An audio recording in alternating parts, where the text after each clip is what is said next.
This Downtown Sports Rant is being brought to you ad-free by Digital Market Battles, the marketing agency that will help your business fill their pipeline with high-valued leads.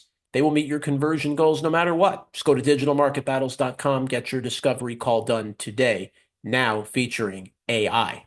Jonathan Pariente, Beast of the East here with you, Downtown Sports. This is where sports come home. Was away for a few days, a little vacation, back at it again today. I want to dive into the NFL. There's been a lot going on this week. I'll discuss some little bits, which are mainly going to be the rule changes that are taking effect with specific penalties. I'm going to dive into that in just a little bit. The getting rid of the Pro Bowl. We'll dive into that in just a moment as well. But I want to recap the second of the three preseason games for the Jets and Giants. Each of them coming off, again, pretty solid performances. Both these teams will play each other. Jets versus Giants will be the third and final preseason game. That is going to take place this coming Friday, 7:30. The Jets will be treated as the home team for it. Again, it's not going to be very much craziness to it, obviously, again, but it's a final tune-up before the regular season officially begins. So let's start with the Jets and some good encouraging signs from this group. Came up short, I know, in the first game against Tampa Bay, but there were some positives you took away. Klubnik played very solid. You liked what you saw from the young Jets, Cooper Jr. You liked what you saw from Garrett. Obviously, Brees had the injury, which scared a lot of people, but Brees should be fine come the start of the year. At least Aaron Glenn believes it is pretty strong about it.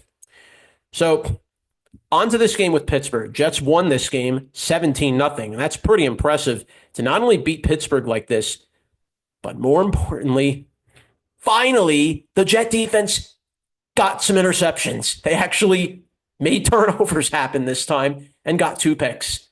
2 more picks than they ever had last year in the entire regular season when they didn't have any. Again, I know, preseason game. I'm not going to count my chickens until they hatch yet. It's too soon. But encouraging signs. Geno Smith played in this game for the first time, finally got some preseason action in, and he was really good. 7 of 7, 65 yards through 1 touchdown. Klubnik, again, very solid, 10 of 14 for 75 yards. Brady Cook was pretty good, another solid game. Zappi kind of bounced back after he threw 2 picks last week. For the most part, you really didn't see too much of the Jet starters for this one. You got little snips of them. Garrett Wilson, okay, 1 catch for 10. You saw Adonai Mitchell have a nice game, 2 for 29, 2 catches for 29 yards. Braylon Allen, all right, got a couple carries. You didn't see, obviously, no Brees. So, but overall, you definitely like some of the good things you're seeing from this Jet team. I think there's definitely some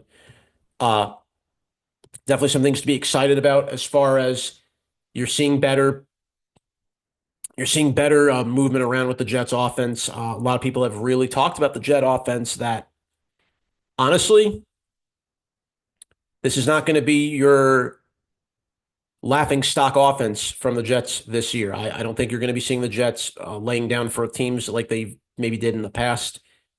This offense with Geno at the helm is going to do some things. Is it going to be perfect? No. Are they going to light you up for 40 points a game? No. But you are going to see better movement. You are going to see more playmaking from the Jets offense than maybe you have in the past. At least I like to think so.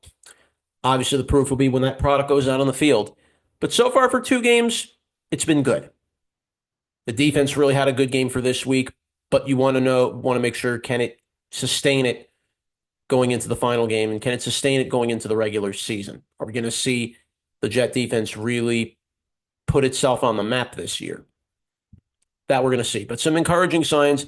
I like how the Jets really shut down the Steelers' offense. They really just didn't give them any room to do much, if anything.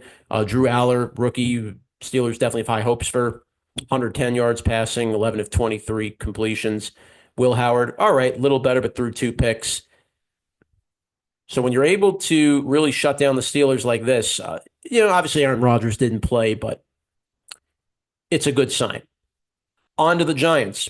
All right, Giants came out there, really good bounce back, 26 points they put up against Miami. And for this one, you didn't see Jackson Dart. You didn't see any of Cam Scadaboo, and obviously still no Malik Neighbors yet. But again, the other Giants, again, mainly the backups, but some players that hadn't played last week played this week. Good encouraging sign to see that Darius Slayton had 4 catches for 58. Pretty solid for him. Calvin Austin, who did play in this game, 2 for 24. However, in practice this week, he tore his ACL. So he's going to be out for the rest of the year, and that's a big loss for the Giants. That's significant. Tyrone Tracy Jr., pretty solid both catching and running the ball, 6 carries for 26 yards and 3 catches for 22. Odell Beckham, couple catches for 17. So you see some good things there, some positive, some positive numbers put up by each side. Jameis Winston really carried the offense, like the load on the offense, 15 completions out of 21 for 150 yards. Brandon Allen, not too bad, 13 of 18 for 101. So you're seeing some of the other backups for the Giants. Obviously Jameis, he's going to put up good numbers. I mean, he'll put up yards, he'll throw the ball a lot. Okay, you'll take that. The turnovers were kind of the only thing that always concerned me with Jameis Winston. But okay. But look, this is a good game that the Giants put out. Really needed to really showcase what they can really do. Again, it's a preseason game. I'm not going to put too much stock in it, but all right. Both teams will play each other for the final week.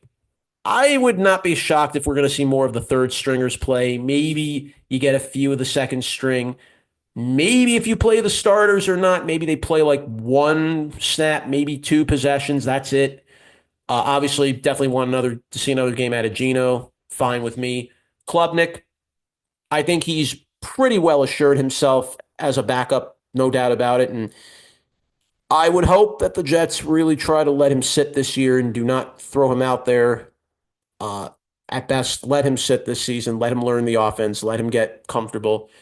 And Geno, again, will be a good little bridge quarterback to develop, for Klubnik to learn from, and then he'll get his opportunity when the time comes. Giants smart that they didn't play Dart, rest Jackson Dart, rest Scadaboo. Obviously, biding your time with Neighbors. Pretty confident Neighbors has been playing. He's been playing in 11-on-11 drills. He's still been playing with a non-contact jersey. But the ideal hope is, and the Giants seem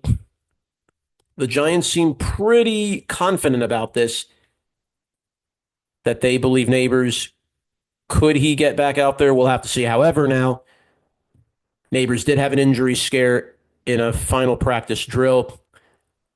He did have to leave practice early. Just kind of go into the details of that injury right here. And obviously, of course, if you're the Giants, the last thing you want is Neighbors getting hurt. Doesn't seem like it's an injury. We don't really know for certain, but he had to leave practice early during the final drill. So keep your eyes there. Obviously, Neighbors, you really are hoping, if you're the Giants, that you get a healthy Malik Neighbors to start the year. But it's tough. Several other players, just a couple, have been activated off the physically unable to perform list. One of them being George Kittle. That's very significant. He's really been accelerating heavily in his recovery. Maybe it's a sign that he could be back to start the year. That's big if you're the 49ers, considering everything that's happened with them. So again, we're getting to those final stages here before the start of the regular season. Like what we've seen from the Jets and Giants so far, 2 games in for each of them, 1-1 each. Going to be very interesting to see how the third preseason game will go. And then in a couple weeks after that, they take the field to start the NFL season for 2026. All right. Now, the NFL also has been very busy with some rule changes going into this year.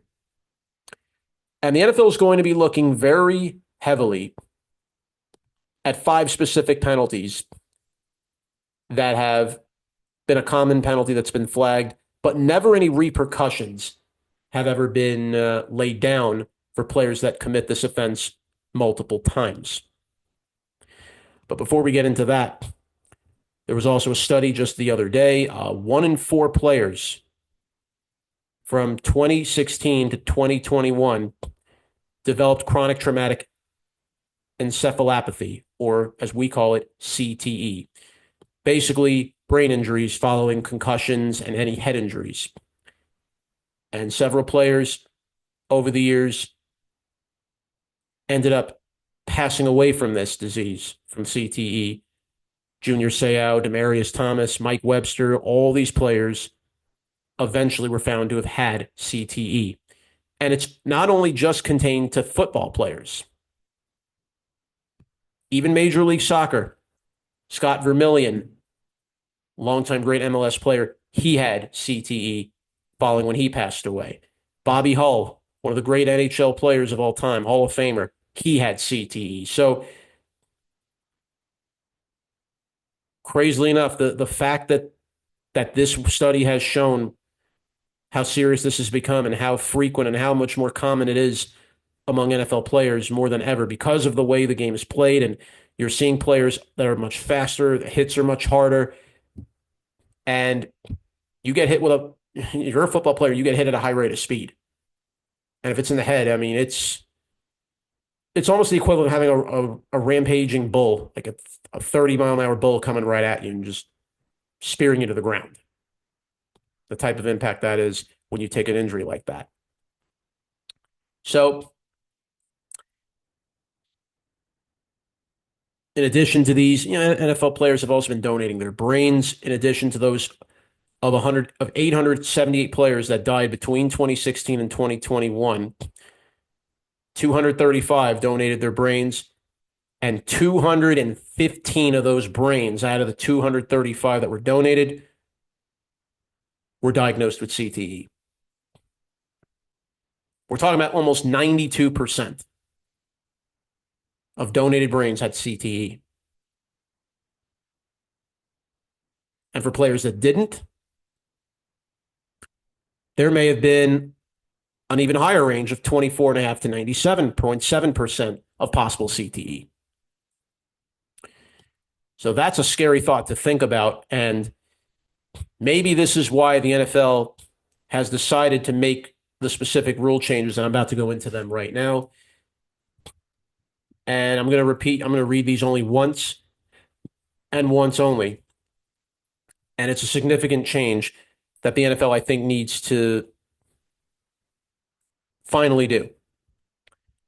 So the players and the Players Association, the NFL and the Players Association announced a 3-strike suspension rule beginning for the 2026 season and talking about 5 specific penalties that maybe haven't always been, you don't always see these plays happen a lot, but they do happen, and there's never been a repercussion for any of them. And these 5 tackles are specifically the hip drop tackle, the horse collar tackle, launching, hit on a defenseless player, and blindside block. There will be adjustments for fines for any players that commit these specific violations. Players who only commit a single violation of any of these 5 who were fined will then receive 50% of that fine back at the end of the year if they avoid any repeat offenses. And I think that's good because as important as these NFL players make money, some people say, well, they get to make a ton of money. There's a reason, particularly now, why money's a big deal in the NFL, and players want to be paid the money they feel they deserve to be paid. And it's for exact situations like this with CTE, these head injuries. And the fines, while they may not be a lot, you're talking about, maybe players receive like a $500,000 fine, which is really like maybe nothing more than a little hole in the pit of a wallet, maybe like a little gut punch is all that is. But that's $500,000 or whatever you want to slice it. That's $500,000 that could have been used for specific medical training, conditioning. And players want to be able to have as much of every penny as they make to be able to have at the end when their playing career is over. So I think this is good that the NFL is going to, at least, the players will take a penalty for committing a fine. They'll get fined for committing one of these offenses, but at least they're not going to lose that money forever. At least they'll get some of it back. At least if they're not a player that does this constantly. and that's fine. Now, if a player accumulates 3 violations of any one of these 5 penalties, they will get a mandatory 1 game suspension. Now, could one player commit all 3 of these, could commit 3 of these penalties over the course of a year? Yeah, it can certainly happen. And now the NFL is going to be really keeping track of it. I'm sure the officials are going to be keeping track of it. I don't know. It's not going to be like with soccer, like when you get a yellow card and then the referee writes down the player that's going to get hit with the yellow card, and then that yellow card it will carry, like it carries over to the next game, and then another yellow card becomes a red card, and then you miss 1 game. I guess you can say the NFL is maybe going in kind of this direction, which I think is good. You're not going to see obviously NFL referees putting out a yellow card. But obviously these offenses will be they will be basically documented. They will be imprinted there, and obviously that player will be. Those players are going to understand going into these games. Okay, you're going into the next game knowing you've already committed one of these offenses, and now you got to avoid committing it again. When a player gets 2 infractions, and this is another big deal that I think this is also very good that we're going to see, they must join mandatory film review meetings with the NFL and their coaches, and any teams with excessive violations face additional penalties. Now, the NFL has been around a long time. And yes, this is going to be adjustment for all these players. It's going to be a big adjustment. It's hard to change rules that have been part of the NFL for years, pretty much since the very beginning.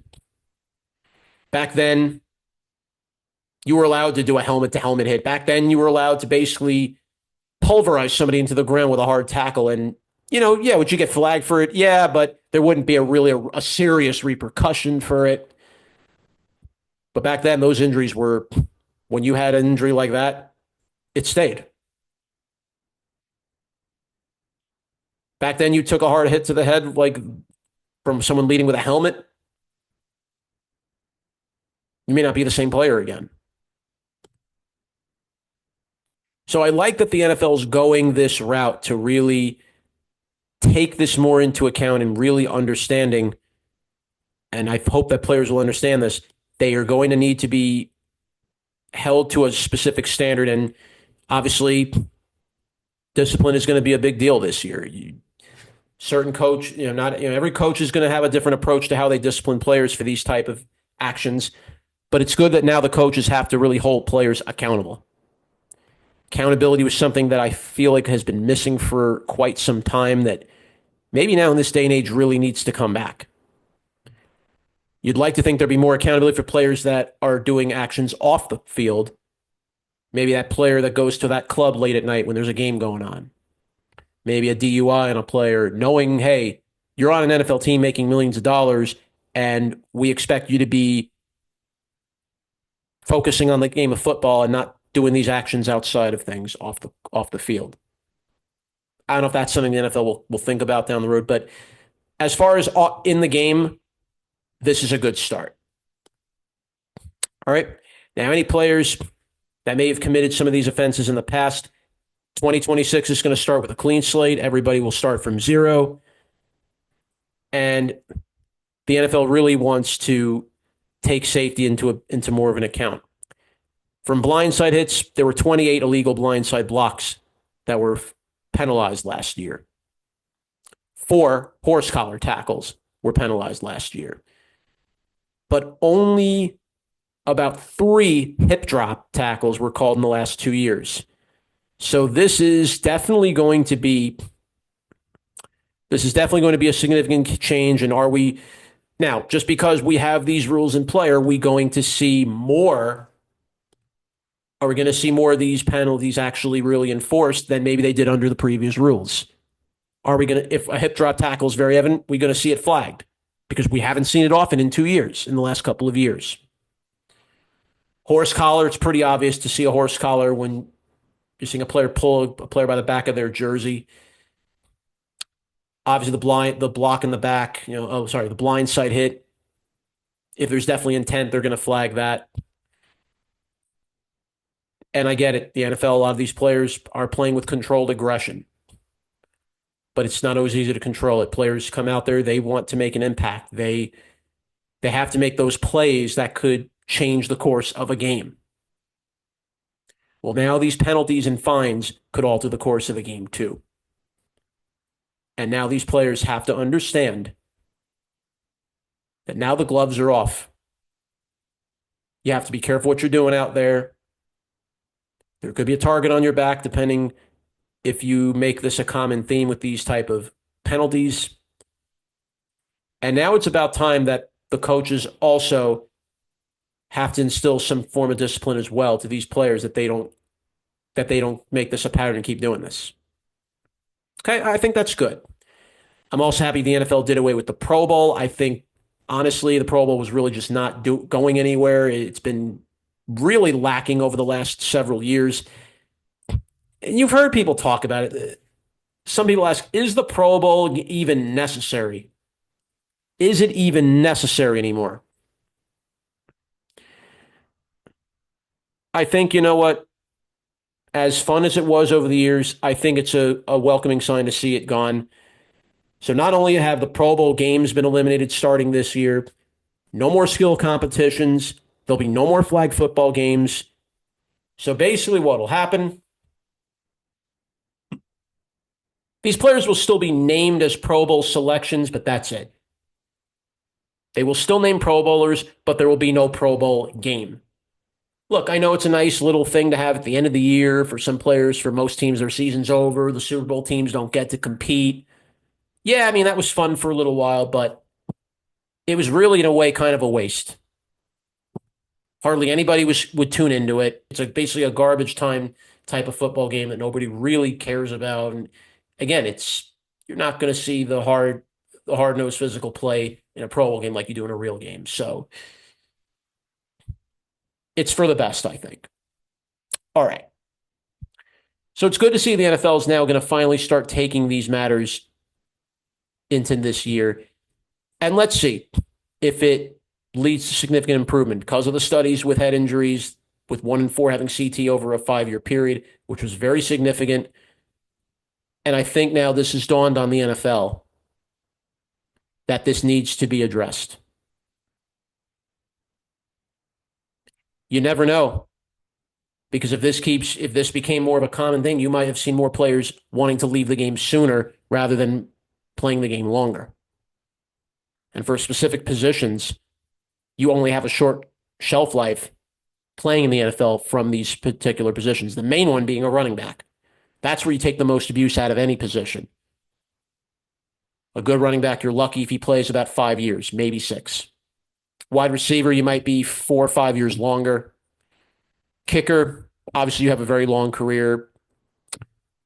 Defensive player, we've seen some players go into like late 30s. Again, if you keep yourself in good shape, stay in good health, that's not a bad thing. But yeah, improving player safety is a big deal, and I'm hoping the NFL is finally going in this direction and in a good avenue where we'll see a lot of more of better play on the field. Maybe we'll see some, how do I say this in a good term? We'll see prolonged health in the game. That's what I hope we'll see. Maybe we'll see CTE numbers drop. Maybe we'll see players that can have a productive life after the game and not have this game be, depending on if you had a head injury or not, become a death sentence. We're going to find out. And with that, that's going to conclude this rant edition of Downtown Sports. I want to thank Chris DeLarge. I want to thank Tony Mainville, Mouth of the South. John Schiavone will join me for our next episode on September 1st. Ian Eagle will join us to discuss the NFL with us, the upcoming season. We'll have Rob Simmons from the Professional Fanatics podcast to join us as well for that special edition on September 1st. We hope all of you will please listen in, watch us. You can listen to Downtown Sports on 24 different platforms. We're on Spotify for Creators, Apple Podcasts, Google Podcasts, Castbox, Bullhorn, Podbay, Listen Notes, Podcast Addict, Verbal, Castro.fm, Stitcher, Amazon Music, Audible, Podvine, Odyssey, iHeartRadio, Podchaser, TuneIn, YouTube, and TikTok.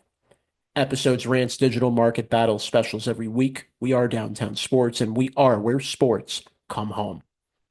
Jonathan Pariente, Beast of the East, saying goodbye and good night.